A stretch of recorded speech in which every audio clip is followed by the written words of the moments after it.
नमस्कार, मैं हूं निकिता और आप देख रहे हैं सत्यहिंदी.com। चलिए एक नजर डालते हैं अब तक की सुर्खियों पर।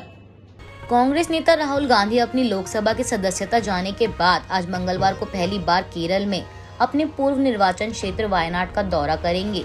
अपनी इस यात्रा के दौरान राहुल एक जनसभा को संबोधित करेंगे और रोड शो भी करेंगे। राहुल के साथ उनकी बहन और कांग्रेस महासचिव प्रियंका गांधी वाड्रा भी कार्यक्रम में शामिल होंगी। अब ऐसे में राहुल गांधी के इस दौरे को वायनाड में कांग्रेस के शक्ति प्रदर्शन के तौर पर भी देखा जा रहा है। राहुल गांधी कन्नूर हवाई अड्डे पर उतरेंगे और वहां से हेलीकॉप्टर से वायनाड जिले के जिला मुख्यालय कालपेट्टा पहुंचेंगे। यहाँ एक विशाल रोड शो का आयोजन किया जाएगा और इसके बाद शाम में एक जनसभा का भी आयोजन किया जाएगा। बता दें, इस कार्यक्रम में कांग्रेस के सहयोगी दल IUML और RSP के नेता भी शामिल होंगे और इस रोड शो के दौरान सिर्फ तिरंगा दिखाई देगा।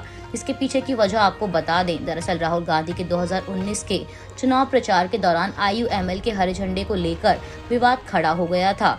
इसलिए इस बार रैली में सिर्फ तिरंगा शामिल करने का फैसला किया गया है। कांग्रेस ने उपराष्ट्रपति जगदीप धनखड़ के उस बयान को लेकर सोमवार को उन पर पलटवार किया कि विदेश यात्रा पर जाते समय लोगों को अपना राजनीतिक चश्मा देश में छोड़ देना चाहिए। उपराष्ट्रपति की सलाह पर पलटवार करते हुए कांग्रेस के महासचिव जयराम रमेश ने ट्वीट कर लिखा कि पहले आप उनको यह सलाह दीजिए जिन्होंने इस प्रथा को 2015 में शुरू किया था, फिर प्रवचन दीजिए। कांग्रेस नेता ने आगे कहा कि दूसरी बात, सभापति महोदय को निष्पक्ष होना चाहिए, हमेशा सरकार का गुणगान नहीं करना चाहिए। आपको बता दें कि उपराष्ट्रपति की यह टिप्पणी ब्रिटेन में राहुल गांधी की उस टिप्पणी के बाद आई है जिसमें उन्होंने खेद जताया था कि अमेरिका और यूरोप समेत दुनिया के लोकतांत्रिक हिस्से इस बात पर ध्यान देने में विफल रहे हैं कि भारत में लोकतंत्र का एक बड़ा हिस्सा तबाह हो गया है। राजस्थान में एक बार फिर सचिन पायलट और कांग्रेस के बीच तनाव की स्थिति बनती दिखाई दे रही है। दरअसल पायलट ने आज मंगलवार को जयपुर में शहीद स्मारक पर अनशन करने की घोषणा की है, जिसे लेकर राजस्थान कांग्रेस प्रभारी सुखजिंदर सिंह रंधावा ने पायलट के अनशन पर सवाल उठाए हैं। सुखजिंदर सिंह रंधावा ने ट्वीट कर सचिन पायलट के तरीके पर आपत्ति जताते हुए कहा कि अगर पायलट को कोई दिक्कत थी तो बात करते, उनका इस तरह से अनशन करना पार्टी हितों के खिलाफ है। सुखजिंदर सिंह रंधावा ने कहा कि सचिन पायलट 1.25 साल डिप्टी CM रहे, तब करप्शन का मुद्दा क्यों नहीं उठाया। मेरे से मुलाकात में भी कभी उन्होंने करप्शन पर बात नहीं की। पार्टी प्लेटफॉर्म पर बात करने की जगह सीधे अनशन पर बैठना गलत है।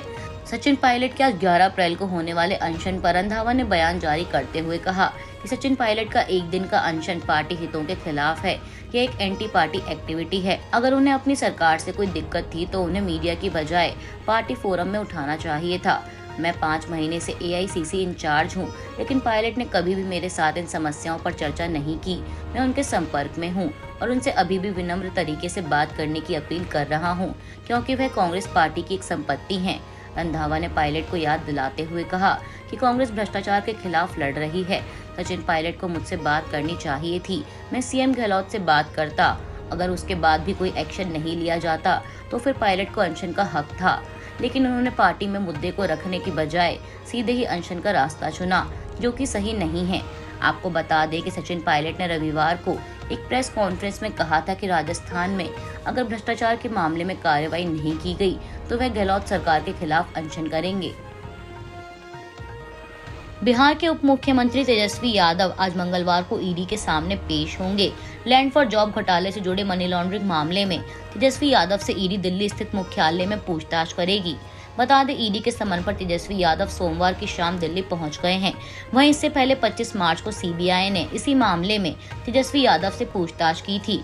सूत्रों से मिली जानकारी के मुताबिक ED ने CBI की प्राथमिकी के आधार पर PMLA के आपराधिक धाराओं के तहत एक अलग मामला दर्ज किया था। ED ने इस मामले में 25 मार्च को तेजस्वी यादव की बहन और सांसद मीसा भारती से भी पूछताछ की थी।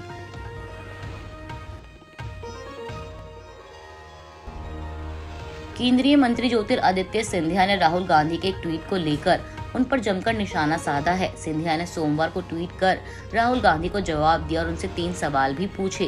केंद्रीय मंत्री ने कहा, स्पष्ट है कि अब आप एक ट्रोल तक सीमित हो चुके हैं। मुझ पर बेबुनियादी आरोप लगाने और मुख्य मुद्दों से लोगों का ध्यान भटकाने की बजाय इन 3 प्रश्नों का जवाब क्यों नहीं देते। सिंधिया ने राहुल गांधी से पहला सवाल पिछड़े वर्ग को लेकर पूछा। उन्होंने कहा कि आप अपने अपमानजनक बयान के लिए माफी क्यों नहीं मांगते, उल्टा कहते हैं कि आप सावरकर जी नहीं हैं, माफी नहीं मांगेंगे। देश सेवक का अपमान और इतना अहंकार दूसरे सवाल में सिंधिया ने पूछा कि जिस अदालत पर कांग्रेस ने हमेशा उंगली उठाई, आज अपने स्वार्थ के लिए उस पर दबाव क्यों बना रहे हैं। इसके अलावा तीसरा सवाल केंद्रीय मंत्री ने कानून व्यवस्था को लेकर पूछा। उन्होंने कहा कि आपके लिए नियम अलग क्यों हो, अपने आप को क्या आप फर्स्ट क्लास नागरिक मानते हैं। आप अहंकार में इस कदर ग्रस्त हैं कि शायद इन 3 सवालों की महत्ता भी आपकी समझ से परे है। भारत के प्रति नकारात्मक पश्चिमी धारणा पर केंद्रीय वित्त मंत्री निर्मला सीतारमण ने कहा कि भारत में दुनिया की दूसरी सबसे बड़ी मुस्लिम आबादी है और यह आबादी केवल संख्या में बढ़ रही है।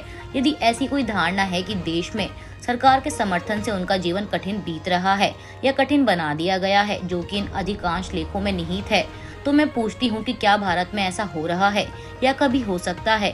क्या मुस्लिम आबादी भारत में कम हुई है, जबकि सच ये है कि 1947 की तुलना में मुस्लिम आबादी और बढ़ ही रही है, जो उसी समय बने पाकिस्तान के विपरीत है। वित्त मंत्री ने कहा कि पाकिस्तान में देख लीजिए, उस देश में हर अल्पसंख्यक की संख्या घट रही है और अल्पसंख्यक वहाँ कम हो रहा है। यहाँ तक कि कुछ मुस्लिम संप्रदायों को भी वहाँ से हटा दिया गया है, जबकि भारत में आप देखेंगे कि हर तरह का मुसलमान अपना जीवन अच्छी तरह बिता रहा है, अपना व्यवसाय कर रहा है, उनके बच्चों को शिक्षा दी जा रही है, उन्हें फेलोशिप दी जा रही है। चुनाव आयोग ने आम आदमी पार्टी को राष्ट्रीय पार्टी का दर्जा दे दिया है, जिसे लेकर आप संयोजक और दिल्ली के मुख्यमंत्री अरविंद केजरीवाल ने कहा कि इतने कम समय में राष्ट्रीय पार्टी का दर्जा मिलना किसी चमत्कार से कम नहीं लग रहा है। केजरीवाल ने सभी कार्यकर्ताओं को बधाई देते हुए कहा कि देश के करोड़ों लोगों ने हमें यहाँ तक पहुँचाया है, लोगों को हमसे काफी उम्मीदें हैं। सीएम केजरीवाल ने आगे कहा कि लोगों ने हमें बड़ी जिम्मेदारी सौंपी है, हे ईश्वर हमें आशीर्वाद दो कि हम ये जिम्मेदारी अच्छे से पूरी करें। इसके अलावा अरविंद केजरीवाल ने कहा कि कोई भी विचार को रोक नहीं सकता, जिसका वक्त आ गया है। आम आदमी पार्टी का समय आ गया है, भारत का समय आ गया है। कल सोमवार को पश्चिम बंगाल की मुख्यमंत्री ममता बनर्जी और राष्ट्रवादी कांग्रेस पार्टी प्रमुख शरद पवार को चुनाव आयोग ने बड़ा झटका दिया है। दरअसल ममता बनर्जी की तृणमूल कांग्रेस और शरद पवार की एनसीपी से राष्ट्रीय पार्टी होने का दर्जा छीन लिया गया है। टीएमसी और एनसीपी के अलावा कम्युनिस्ट पार्टी ऑफ इंडिया यानी सीपीआई से भी राष्ट्रीय पार्टी का दर्जा छीन लिया गया है। में अब राष्ट्रीय पार्टी का दर्जा छीन जाने से टीएमसी इस समय भड़क गई है। पार्टी सूत्रों के मुताबिक चुनाव आयोग के फैसले को चुनौती देने के लिए टीएमसी कानूनी विकल्प तलाश रही है। आज के लिए बस इतना ही। बाकी की खबरों के लिए बने रहिए सत्यहिंदी.com के साथ।